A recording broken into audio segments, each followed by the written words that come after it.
இரண்டாவது சொல்லியிருக்கிற காரியம், உன் கையின் பிரயாசத்தை நீ புசிப்பாய். அல்லேலூயா, அல்லேலூயா.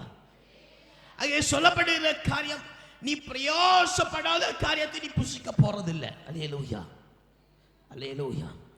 நீ பிரயாசப்படாத காரியத்தை புசிக்க போறதில்லை. சோதரன் ஒருவேளை சொல்ல பாசங்களுக்கு பிரயாசம் எல்லாம் கொஞ்சம் தான். சோதரன் நான் உங்க பிரயாச உலக பிரயாசத்தை நான் சொல்லலை. அல்லேலூயா. நான் உலக பிரயாசத்தை சொல்லவே இல்லை. உங்களுடைய ஆவிக்குரிய பிரயாசத்தை நான் சொல்ல வருகிறேன். அல்லேலூயா, அல்லேலூயா. உன் கைகள் பிரயாசம் ஆண்டவருக்கு நேராய் அதிகமாக இருக்கும் என்று சொன்னால் அதனுடைய பிரயாசத்தின் பலன் நீ பார்க்க போகிற. அல்லேலூயா, அல்லேலூயா. உன் மாம்சத்தின் பிரயாசம் விருதா என்று சொல்லப்பட்டிருக்கிறது. அல்லேலூயா, அல்லேலூயா. சொல்லலாம் பாஸ்டர், நாங்கள் மாம்சத்தில் பிரயாசப்படுகிறோம், சோதரன் நாங்கள் உழைக்கிறோம், சோதரன் நாங்கள் இதெல்லாம் செய்கிறோம், அதனால தானே எங்களுக்கு இதெல்லாம் கிடைக்குது, சோதரன் நன்மையான ஈவுகள் காசெல்லாம் கிடைக்குது பாஸ்டர் அப்படின்னு சொல்ல. நான் சொல்லுறேன், நீங்கள் அவை யாவையும் செய்கிறது கர்த்தருடைய கிருபையினால் ஆனது. கரங்களை உயர்த்தி அல்லேலூயா சொல்லுங்க. அல்லேலூயா, அல்லேலூயா. வேதவசனம் சொல்லுகிறது, உங்களுடைய கை பிரயாசம் விருதாவா இருக்கிறது. அல்லேலூயா, அல்லேலூயா. அப்படி பிரயாசம் விருதாவா இருக்குன்னு சொன்னால், அருமையான தேவனுடைய பிள்ளையே, அவன் உங்கள் கையின் பிரயாசத்தை கர்த்தர் ஆசீர்வதிக்கிறான்னு சொன்னா, நீங்கள் பண்ணுகிற ஜெபத்தின் பிரயாசத்தை கர்த்தர் ஆசீர்வதிக்கிறார். அல்லேலூயா, அல்லேலூயா.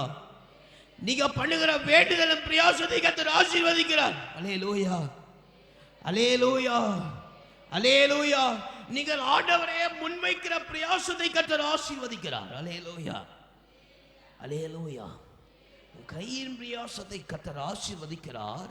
உனக்கு நன்மையும் ஆமை சோத்திரம் வாசிக்கும். கையின் பிரயாசத்தை நீ சாப்பிடுவாய், ஆசீர்வதிக்கிறார். உனக்கு பாக்கியமும் நன்மையும் உண்டாயிருக்கும். அல்லேலூயா, அல்லேலூயா, அல்லேலூயா. சோத்திரம். வாசியுங்கள் 1வது வசனத்திலிருந்து இந்த வசனத்தை வாசித்து நம்ம இதனுடைய காரியத்தை பார்ப்போம். வாசியுங்கள். கர்த்தருக்கு பயந்து அவன் வழிகளில் நடக்கிறவன் எவனோ அவன் பாக்கியவான். 2வது, நடக்கிற மனுஷன் கையின் பிரயாசத்தை சாப்பிடுவாய், உனக்கு பாக்கியமும் நன்மையும் உண்டாயிருக்கிறது. மனைவி வீட்டோரங்களில் கனி தரும் திராட்சை கொடியை போல் இருப்பாள். உன் பிள்ளைகள் பந்தியை சுற்றிலோ ஒலிவ மர கன்றுகளை போல் இருப்பார்கள். இதோ கர்த்தருக்கு பயப்படுகிற மனுஷன் இவ்விதமாய் ஆசீர்வதிக்கப்பட்டிருப்பார். கர்த்தர் சீயோனிலிருந்து உன்னை ஆசீர்வதிப்பார். ஜீவனுள்ள நாளெல்லாம் எருசலேமின் வாழ்வை காண்பாய்.